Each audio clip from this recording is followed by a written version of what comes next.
Em primeiro lugar, vamos partir de uma premissa aqui que eu vejo muitas pessoas ignorando, até na direita, até a bolsonarista. Não teremos eleições legítimas em 2026. Botem isso na cabeça de vocês. O sistema não vai permitir. Isso é importante para entender a escolha do Flávio Bolsonaro. Porque o que muita gente da elite quer é um simulacro. É que o Bolsonaro chancele, endosse uma candidatura avalizada pelo Centrão, aprovada com carimbo do sistema, do próprio STF, que vão levar, então, os votos bolsonaristas, mas que não vão ameaçar e nem denunciar e nem expor em praça pública nada do que está acontecendo no Brasil. É um simulacro que serve para fingir que existe no país alguma coisa parecida com democracia ainda. Não existe. Bolsonaro foi perseguido, está preso, ostracizado, não pode dar entrevista, quase não pode se encontrar com os principais líderes da oposição para articular, justamente porque esse era o intuito. Tirar o maior líder da direita, o maior cabo eleitoral da direita, da equação política em 2026.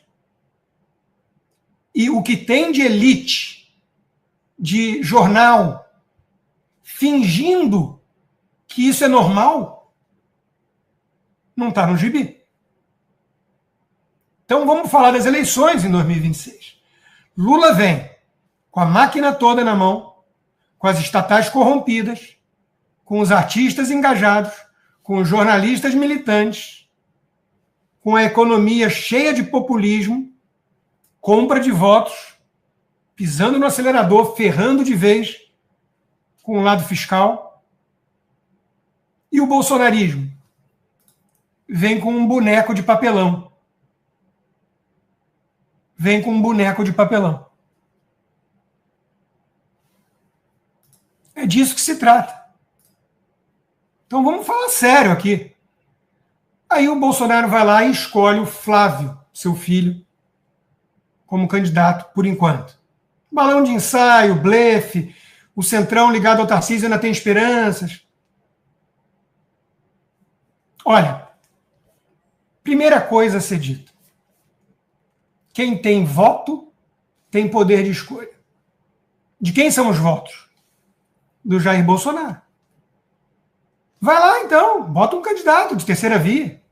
Coloca Simone Tebet de novo, ministra do Lula. Essa turma odeia Bolsonaro, não liga para o fato de que ele está preso injustamente, de que o STF arrepiou e abusou até aqui, porque era por uma boa causa, porque tinha carta branca. Eles querem só os votos do Bolsonaro. Eles querem que o Bolsonaro, sequestrado e refém do sistema, diga: amém, é quem vocês do Centrão escolherem, o Kassab presidente. Bota aí o Tarcísio, escolhe o vice que vocês quiserem, pode ser o Ciro Nogueira, e eu vou apenas entrar com votos. Legal isso, né? O Bolsonaro é egoísta de escolher o filho, né? Vocês não. De quererem ferrar de vez o Bolsonaro e ele não ter nada em troca. Destruíram a família. Eduardo Bolsonaro está exilado nos Estados Unidos sem ver a família. Carlos está desesperado, ganha prêmio na Lesp, sei lá onde, não sei se foi na Lesp, acho que foi, e chora de emoção, porque está sensível. É o mais próximo do pai, vendo o pai nessa situação. Estão matando o pai dele pela segunda vez, terminando o trabalhinho começado pelo esquerdista Adélio Bispo. Mas vocês, da Faria Lima, da Oscar Freire, da Vila Madalena, só querem saber dos votos bolsonaristas. Ah, olha só, Bolsonaro é um merda, indicou o filho, é clã, eu não voto nele, no Flávio. Já tem gente da Faria Lima dizendo: eu voto no Lula. Vamos expor as entranhas do sistema uma vez mais. Bolsonaro é bom nisso, né? Já expôs o teatro das tesouras dos tucanos com os petistas, né? O Alckmin é o vice do Lula. Vamos expor agora a Faria Lima. A turma que não liga para preso político, para Débora, para jornalista, para Constantino sem passaporte há 2 anos e meio, para Bolsonaro sendo humilhado e destruído e morto, que é apenas um CEO melhor, porque o Lula não, o Lula está demais. Mas egoísta é o Bolsonaro. Ele está defendendo o clã. Eu não vejo dessa forma. Eu acho que ele precisa de alguém que ele confie. E ele foi tão traído, que ele confia em muito poucos fora da família. Além disso, eu vou ler aqui a mensagem da querida Bárbara, do canal Te Atualizei, porque eu acho que ela fez uma análise muito boa. Agora eu preciso só achar.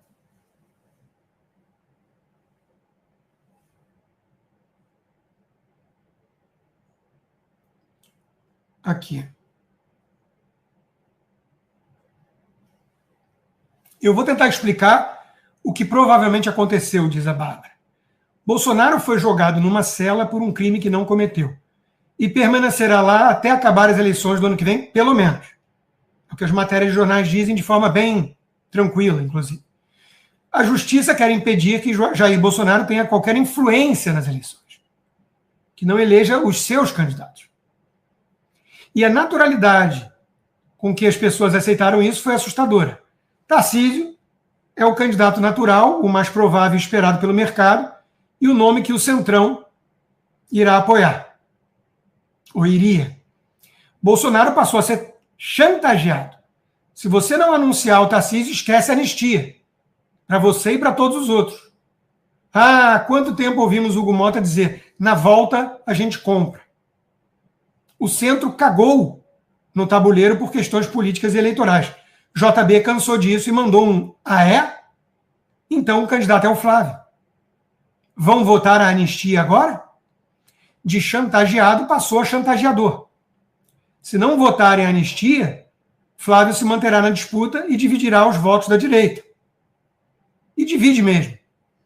O que provavelmente facilitará as coisas para Lula, que poderá vir para outro mandato para terror do mercado, que sabe que seria terrível.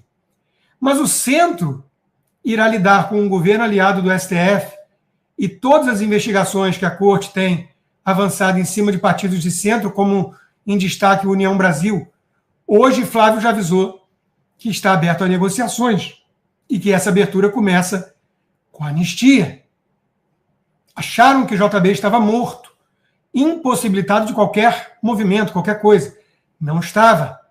Os votos bolsonaristas não serão entregues de graça. Essa frase é muito importante. Era o que o sistema esperava, né? Que o Bolsonaro, destruído e humilhado, entregasse tudo que o sistema quer de graça. O preço cobrado é a liberdade de quem sequer deveria estar preso. Desde idosos e mães de família do dia 8, passando por policiais honrados, generais heróis nacionais, até o próprio presidente Bolsonaro.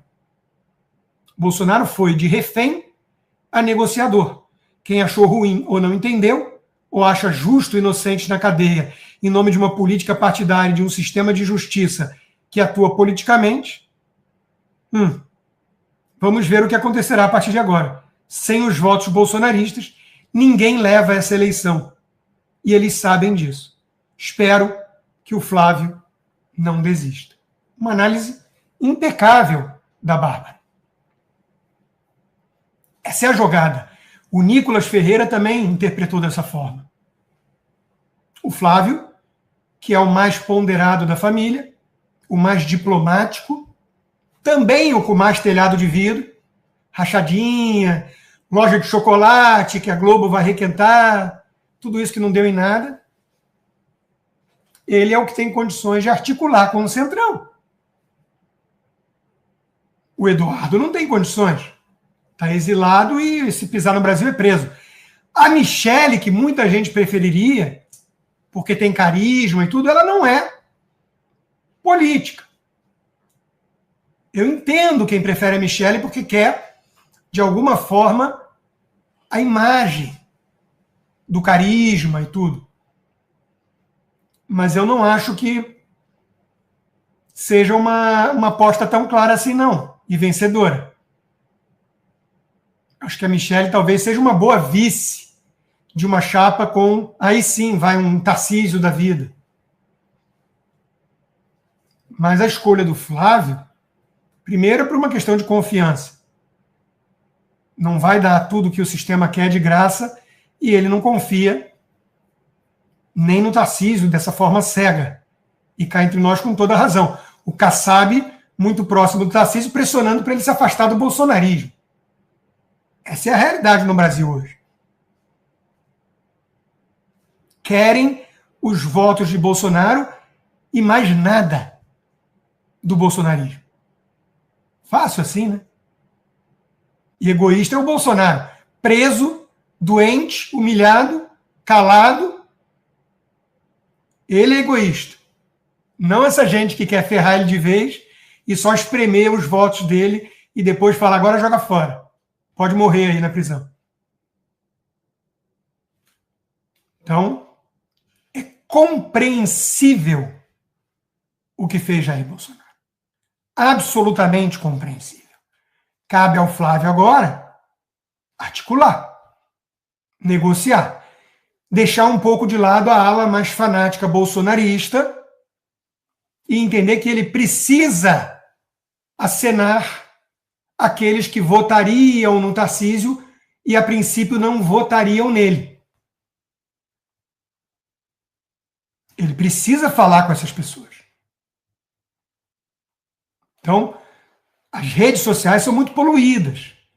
Tem gente que fala, é isso aí agora, chupa, vamos de Bolsonaro.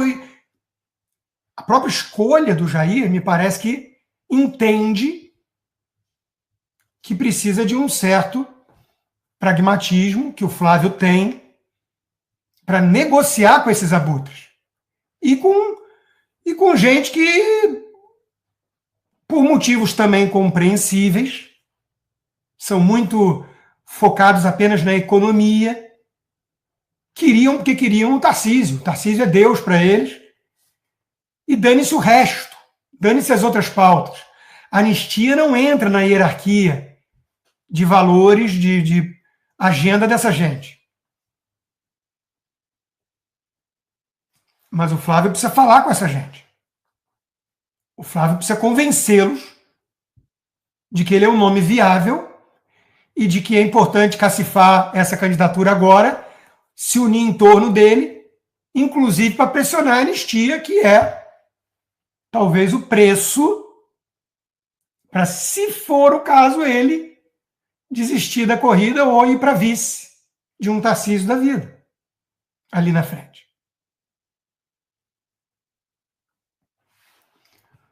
O Eduardo Bolsonaro também explicou a escolha do Flávio como uma resposta corajosa de Jair ao sistema. E acho que ele também tem um ponto bom. Meus amigos, vocês já conseguiram compreender o que implica o Jair Bolsonaro apoiar o Flávio Bolsonaro? Vocês sabem que o Bolsonaro, né, lutou contra tudo e todos, conseguiu se eleger praticamente num milagre em 2018. Milagrosamente está vivo depois da facada. Ainda assim, ameaçado de ser jogado na cadeia, foi realmente colocado lá. E corajosamente não está indicando eventuais candidatos que o sistema que o colocou na cadeia o ameaçou, o chantageou para que assim fizesse. Ele preferiu o Flávio, para dar continuidade ao movimento, para trazer esperança para o brasileiro. Pois é, isso é um baita do recado para todos aqueles que acham que falta coragem a Bolsonaro. O Flávio Bolsonaro, ele representa exatamente tudo que o Bolsonaro representa. Tanto que aqueles mesmos que não gostam de Jair Bolsonaro agora atacam o Flávio Bolsonaro. Por quê? Porque tem esperança de que o Flávio caia e alguma daquelas pessoas que pouco se importam com censura, com anistia, com prisão política, possa tocar o Brasil bem, principalmente na parte que interessa a estes que agora nos atacam. Tenha isso em mente para você entender que não tem outra saída. Qualquer eventual mudança nesse tabuleiro eleitoral significa uma vitória para todos aqueles que, junto com a esquerda, acham que o futuro pertence à censura, à prisão política e tudo isso daí é pauta secundária. Sem liberdade, não existe esperança de mais nada.